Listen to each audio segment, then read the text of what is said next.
من كان يرجو لقاء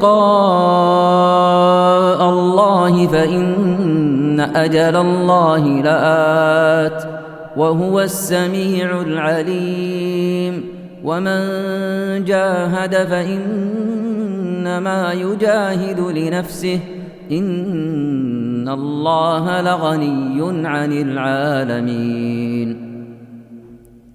Kemudian ayat yang ketiga, wa qauluhu ta'ala, dan firman Allah Ta'ala, wa anna hadha sirati mustaqiman fattabi'uh wa la tattabi'us subul fatafarraqa bikum an sabili. Dan sesungguhnya inilah jalanku yang lurus, fattabi'uh, ikutilah jalan itu, wa la tattabi'us subul, dan jangan kalian mengikuti jalan-jalan lain, fatafarraqa bikum an sabilihi, karena jalan-jalan yang lain itu akan mencerai-beraikan kalian dari jalan Allah Subhanahu wa taala. Qala Mujahid, berkata Mujahid menafsirkan as-subul, jalan-jalan yang lain. Kata Mujahid, as-subul al-bid'ah wasyubuhat. Subul itu adalah bid'ah-bid'ah dan syubhat-syubhat. Iya. Baik, ini ayat di surah Al-An'am ya.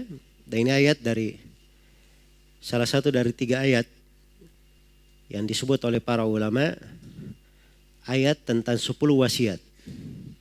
Ayat tentang 10 apa? 10 wasiat. Dan ini adalah wasiat yang paling terakhir dari 3 ayat. Wasiat yang paling terakhir.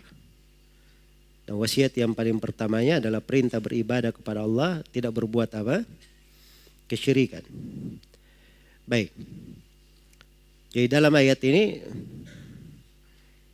diperintah, dijelaskan, wa anna hadha sirati mustaqiman fattabi'uh. Sungguhnya inilah jalanku yang lurus, maka ikutilah jalan itu. Baik, saya poinkan di sini 3 pembahasan dari ayat. Pembahasan yang pertama, ad-dukhulu fil Islam yakunu bittiba'is siratil mustaqim. Masuk ke dalam Islam itu caranya dengan mengikuti apa? Jalan yang lurus. Ini sisi pendalilan penulis membawakan ayat. Jadi kalau kita sudah tahu wajib masuk ke dalam Islam, bagaimana cara masuk dalam Islam itu?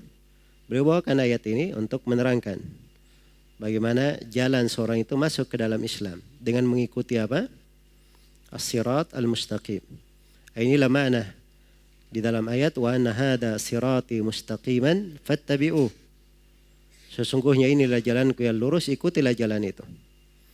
Dan itu yang kita minta setiap hari, paling sedikit dalam sehari dan semalam 17 kali kita meminta, ihdinas siratal mustaqim.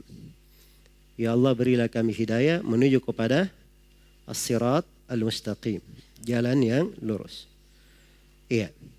Maka as-sirat al-mustaqim ini, itulah jalan Islam yang wajib untuk diikuti. Dan di sini perintahnya fattabi'u, ikutilah, itu perintah.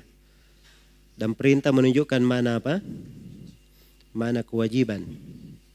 Apalagi setelah itu kewajibannya di sini bukan dalam perintah saja, disertai dengan larangan mengikuti jalan-jalan yang lain. Ini lebih tegas lagi tentang kewajiban.